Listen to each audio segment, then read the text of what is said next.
I'm turning 30 soon, and my apologies. This video will be a bit different than what I usually upload here. I'm writing this script to let you know that I have experienced a profound sense of disorientation as I'm approaching to this big 3-0. I lost my job a few months ago, and the rejection of my subsequent applications after that has left me feeling, well, aimless. I've turned to some freelance work to keep myself afloat, but I'm unsure of my direction. I wake up each morning with a goal in mind, only to find myself drifting away from it as the day progresses. I want to believe I'm not alone in this situation, Despite feeling as though I have accomplished little in this last 3 decades of my life, I have a few things I wish I had done differently in my 20s. I wanted to share these 7 points with you so that you can learn from my mistakes. You surely don't need to follow them all, but I'll be happy if this helped you even a little bit. Number 1. Embracing vulnerability. Looking back, I really wish I had been more open about my struggles and fears. Trying to hide my insecurities only made them fester and grow worse over time. If I had just let myself be vulnerable and shared what I was going through, I might have found the support and understanding I needed.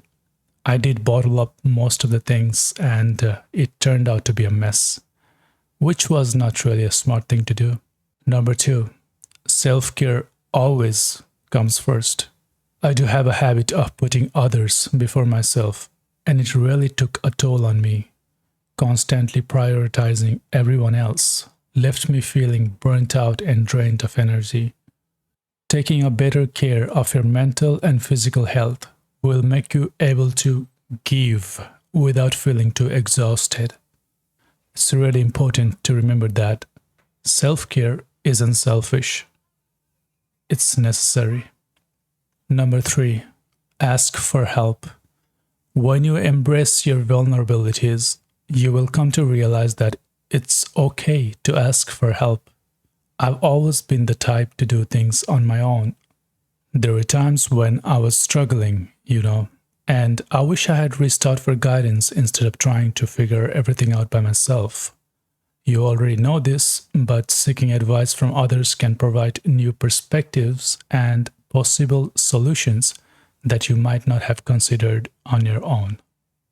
Number 4, be kind. Always be kind to others, and especially yourself.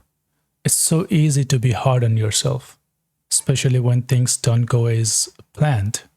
I've had my fair share of moments where I beat myself up over mistakes or setbacks. But the truth is, we're all just doing the best we can, right? At the end of the day, it's important to cut yourself some slack and acknowledge your efforts, even if things did not turn out perfectly. 5. Loving imperfections.